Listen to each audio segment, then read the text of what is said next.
बिस्मिल्लाहिर्रहमानिर्रहीम। अस्सलाम वालेकुम। तो जनाब हलवाई स्टाइल दानेदार गाजर की बर्फ़ी की रेसिपी दे रही हूँ। तो क्या ख़ास बात है आपने देखनी है। 2 स्टेप में हम इसको तैयार करेंगे और इसके लिए हमने इसमें जो ख़ास इसमें आपने देखना है कि दानेदार इसको कैसे करना है। तो मैंने यहाँ पर गाजरों को चॉप करके अपने यूज़ किया है, बट आप इसमें कद्दूकश भी करके करेंगे। देखें ये कितनी ज़बरदस्त सी विंटर स्पेशल ये गाजर की बर्फ़ी देखें, अब बहुत अमेजिंग तैयार होती है। आप रेसिपी देख लेते हैं। यहाँ पर हमें बेसिकली एक फर्स्ट स्टेप में दूध को फाड़ना है, मतलब हमने छेना तैयार करना। तो देखें पहले मैंने 2 टेबल स्पून लेमन जूस डाल दिया था दूध में, और ये मेरा थोड़ा सा मुझे कम लग रहा था कि वो फटने में थोड़ा इसको मुझे और लग रहा था, तो मैंने इसमें 1.5 टेबल स्पून मैंने थोड़ा सा पानी मिलाकर ये देखें मैंने इसमें सिरका डाल दिया था। तो पहले शुरू में मैंने lemon juice 2 table spoon lemon juice से इसको काढ़ा, फिर मैंने बाद में मुझे कम लगा तो फिर मैंने यहाँ पर इसमें 1.5 टेबल स्पून सिरका आधे कप पानी के साथ मिला के इसको फाड़ा। तो ये देखें अच्छे से छेना तैयार हो गया है। सबको तैयार करना आता है। 3 किलो दूध का ये छेना है और good quality full fat milk आपने लेना है। तो ये ज़बरदस्त सा देखें दानेदार हमारा छेना तैयार हो गया है। तो ज़बरदस्त सी गाजर बर्फ़ी है तैयार हो रही है। तो इसमें देखना है फर्स्ट स्टेप में हमने दानेदार अगर हमें बनाना है तो हमने क्या करना है, अच्छे से कसाई करनी है। तो फर्स्ट स्टेप में जो हम ये छेना तैयार कर रहे हैं इसके लिए हमने इसको बना के रखा है। अब ये देखें इसको मैं साइड पर कर रही हूँ। आपको बताऊँगी कि 3 किलो दूध के छेना तैयार करने के बाद सेकेंड स्टेप में हमने गाजरों का प्रोसेस करना है। 1 किलो मैंने गाजरें ली हैं और अच्छी क्वालिटी की गाजरें हैं, हड्डी वाली गाजर नहीं लेनी, रेड कलर की फ्रेश आपने गाजरें लेनी हैं। ये 2 ख़ास इंग्रेडिएंट है। अब बनाना शुरू करते हैं।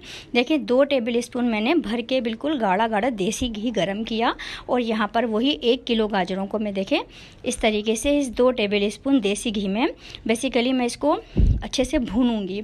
जो भी इसमें गाजरों का पानी है वो हम ड्राई करेंगे। साथ में 1 कप मेजरिंग कप से नाप के, मेरा 200 ग्राम वाला कप है तो जो रेगुलर कप होता है उससे नाप के 1 कप मैंने इसमें चीनी डाल दी है और साथ ही मैंने 1 टीस्पून इसमें इलायची का पाउडर भी ऐड कर दिया। तो वो सीन जो क्लिप है वो मिस हो गया है, बट आपने यहाँ पर 1 टीस्पून इलायची का पाउडर भी ऐड कर लेना है चीनी के साथ। तो फर्स्ट स्टेप में बेसिकली हमने क्या करना है कि अच्छा सा फ्लेवर देना है अपनी गाजरों को चीनी के साथ और छोटी इलायची के पाउडर के साथ। अच्छे से मिक्स करेंगे दोनों इंग्रेडिएंट्स को और ये हम इसको जब तक कुक करेंगे जब तक हमारी गाजरों में जो पानी है वो जो है रिड्यूस ना हो जाए। तो इतना हमें अपनी गाजरों को कुक करना है। तो ये देखें यहाँ पर ज़बरदस्त सा प्रोसेस चल रहा है। तकरीबन आपको 15 मिनट लगेंगे। मुस्तकिल आपने कंटिन्यूसली हाथ चलाते रहना है और ये देखें ज़बरदस्त सा इसको हम रिड्यूस करते रहेंगे। तो इसमें आपको तकरीबन 12 मिनट भी लग सकते हैं, 10 से 12 मिनट आपको इसमें लग सकते हैं। तो बस देखें सेकंड स्टेप हमारा जारी है। बस आपने देखें इसको कद्दूकश भी कर सकते हैं, आप ग्रेट करके भी डाल सकते हैं, बट मैंने यहाँ पर अपने चॉपर में इसको मोटा मोटा चॉप किया है। तो ये क्योंकि दानेदार गाजर की बर्फ़ी तैयार हो रही है तो इसमें मैंने दानेदार ही रखा है गाजर को। देखें इतना ड्राई किया है, इसका तमाम जो भी पानी वगैरह था सब ड्राई हो चुका है। और ये देखें इस पैन को मैंने खाली कर लिया है, एक ट्रे में फैला लिया है उसको गाजर को, और यहाँ पर आ गया है हमारा ये देखें। अब हम यही जो हमने कसने का अमल किया था ना, गाजर को हमने कसा था, तमाम उसको ड्राई किया था, पानी उसका जो भी उसको ड्राई किया था, इसी तरह सेकंड स्टेप में यहाँ पर भी हमने यही अमल करना है। सारा काम जो इस गाजर की बर्फ़ी में है ना वो कसने का है। अब यहाँ पर देखें पनीर को हमने तकरीबन 1.5-2 घंटे रख तो दिया था, लेकिन अब बहुत पानी होता है इसमें, कितना भी आप इसको छलने में रख दें बट इसमें पानी अंदर इसकी पानी का कंटेंट इसमें रहता है। तो अब हमने क्या करना है, तेज़ आंच पे नहीं करना, हमारा ये जो छेना है जल सकता है। तो हमने इसको बस लो टू मीडियम पर और इस तरह करते हुए इस कंडीशन पर ले आना है कि इसका भी तमाम जो भी एक्सेस जो पानी वगैरह है वो ड्राई हो जाए। देखें अब ये कंडीशन आ गई, थोड़ा सा ये पतला होगा, पहले अपना पानी थोड़ा सा रिलीज़ करेगा, फिर आहिस्ता आहिस्ता इसका सारा जो पानी है वो मतलब बिल्कुल ड्राई हो जाएगा। तो ये देखें इस तरीके से आप इसको बस कंटिन्यूसली आपने करना है। बस ये 2 स्टेप गाजर की बर्फ़ी में सारा जो काम है ना वो कसने का है। गाजरों को हमने कसा खुशबूदार सा करके इलायची पाउडर और चीनी के साथ मीठा करके उसको कसा, ड्राई करा बिल्कुल, और फिर उसको हमने फैला लिया। और अब यहाँ पर सेकंड स्टेप में अमल जारी है। ये इसका देखें काफ़ी मुझे इसमें भी तकरीबन 10-12 मिनट लगे हैं इसको कसने में। छेने को कसने में, मतलब इसका तमाम पानी वगैरह ड्राई करने में। और जो 2 टेबल स्पून भर के हमने घी में, देसी घी में जो गाजरें भूनी थी और उसको हमने कसा था। अब अमल आ गया है दोनों की मिक्सिंग का। तो बस मिक्सिंग करेंगे, तेज़ आंच पे नहीं करनी, क्योंकि अब इसमें पानी का कंटेंट नहीं है दोनों में। मतलब इतना है कि जितना पॉसिबल ये जमने वाली कंडीशन पर आ सकता है, इतना हमने दोनों को कसना है। और अब हम दोनों की मिक्सिंग करनी है। तो ये देखें, ज़बरदस्त सी गाजर की दानेदार वाली हलवा स्टाइल गाजर की बर्फ़ी की रेसिपी मैंने आपको दी है। और आपने इसको जब जमाना है उसकी भी क्या टिप एंड ट्रिक्स हैं वो मैं आपको बताऊंगी। ये देखें, ऐसे जमने वाली कंडीशन पर आ जाएंगे ना, आपने ख़ुद इसको चेक कर लेना है कि इसमें पानी का कंटेंट इतना नहीं होना चाहिए बिल्कुल। दोनों चीज़ों को तो हमने सेपरेटली ड्राई कर लिया था। और अब हम इसको मिक्सिंग भी अच्छी से कर ली है। बस अब दोनों को मिक्स बहुत अच्छे से करने के बाद हम इसको फैला लेंगे। और फिर हम इसको जो पैन में हमने इसको जमाना है उसको हम ग्रीस करेंगे। ये मैं आपको दिखाऊं, देखें ब्रश से हमने इसकी देसी घी के ब्रश हमने इस पर फेरा। और फिर मैंने बटर पेपर को फैला लिया इसके ऊपर इस तरीके से। और बटर पेपर के ऊपर भी मैंने देसी घी को स्प्रेड किया। तो इस तरीके से देखें, करने के बाद आपने अपने हिसाब से इसको एडजस्ट करना है। बटर पेपर नहीं है आपके पास तो कोई भी चिकना कॉपी का पेज भी आप ले सकते हैं। बस बेसिकली आपने खूब अच्छा सा इसको देसी घी में खूब अच्छा सा इसको कर लेना है, ग्रीस कर लेना है। तो यहाँ पर अब हम डालेंगे अपना मिक्सचर, ज़बरदस्त सा गाजर की बर्फ़ी।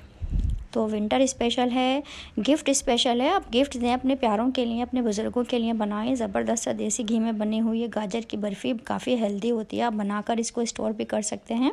और अगर विंटर में तो खैर गाजर ये ज़बरदस्त सी आई हुई होती है तो ये बहुत मज़ा देती हैं। ज़रूर इस रेसिपी को ट्राई करिएगा। तो गाजर का हलवा तो हम बनाते ही रहते हैं, कभी आपने गाजर की बर्फ़ी भी आप इसको ट्राई करें। देखिए, बस इसको जमाने वाली कंडीशन में हमने प्रेस करते रहना है इसको।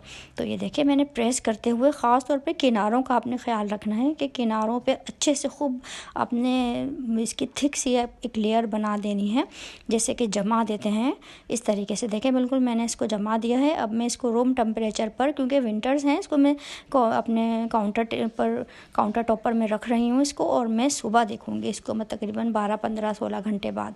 ये देखें, ये कंडीशन आ गई है। दूसरे दिन की सूरत हाल है।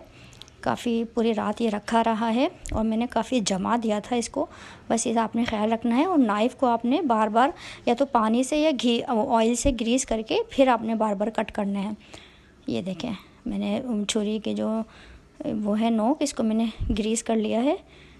ये देखें, बार बार मैं इसको, आप पानी से भी कर सकते हैं, बस आपने चिकना कर लेना है इसको, या इसको देसी घी में भी लगा सकते हैं छुरी के ऊपर। तो ये इस तरह हमारा जो शेप में कटेंगे, हमारे जो इसके क्यूब्स हैं ना वो शेप में कटेंगे। तो देखें, जितना अच्छा जमा होगा इतने अच्छे हमारे क्यूब्स तैयार होंगे। तो ज़बरदस्त सी रेसिपी है, एक मिठाई की तरह है, बनाना बहुत आसान है, इसलिए आपको रेसिपी दी है। 2 इंग्रेडिएंट्स हैं इसके ख़ास, छेना तैयार करना है और गाजर का आपको बताया है। 2 इंग्रेडिएंट्स में ज़बरदस्त सी आपकी बर्फ़ी तैयार होगी। इतनी ज़बरदस्त सी मिठाई आप बहुत आसानी से अपने घर में बना सकते हैं। तो ज़बरदस्त सी हलवाई स्टाइल दानेदार गाजर की बर्फ़ी की रेसिपी आपको दी है, इसको ट्राई ज़रूर करना है। ये देखें कितने अच्छे इसके शेप निकले हैं। बस आपने दबा कर जब इसको जमाने रखना है तो काफ़ी प्रेस करते जाना है इसको। और ये देखें, इसकी कंडीशन बेहतरीन गाजर की बर्फ़ी तैयार है। 2 स्टेप में तैयार हुई, बनाना बहुत आसान है, बस रेसिपी को आपने ट्राई ज़रूर करना है। ये देखें इसका टेक्सचर। और 1 कप जो हमने इसमें चीनी डाली थी वो यकीन करें इनफ है। 3 किलो दूध और 1 किलो गाजर में हमने 1 कप चीनी डाली थी और जो इलायची पाउडर भी डाला था। बस ज़बरदस्त सा अमेजिंग से कम इंग्रेडिएंट है, बनाना बहुत आसान है और बहुत झटपट से बन जाती है। बस सारा काम ना इसमें कसने का है, हमने इसको ड्राई करना है। तो बस अब हम इसको रखेंगे, डिश आउट करेंगे, आपको दिखाते हैं। तो सो व्यूवर्स, अगर आपने अभी तक मेरे चैनल को सब्सक्राइब नहीं किया है तो प्लीज़ सब्सक्राइब माय चैनल, क्योंकि मेरे चैनल से मिलने वाले हैं आपको ऐसी शानदार रेसिपीज़ जिन्हें आप अपने किचन में ज़रूर बनाना पसंद करेंगे। तो देखें, यहाँ पर आप अपने प्यारों को दें। ये गिफ्ट भी ज़बरदस्त सा तैयार हो रहा है। यहाँ पर आप इसको सेव भी कर सकते हैं और ज़बरदस्त से अपने काउंटर टेबल पर रखें। आप इसको मेहमानों को दें, खाने के बाद आप इसको सर्व करें। बहुत अमेजिंग सी रेसिपी है। इजाज़त दें, अल्लाह हाफिज़।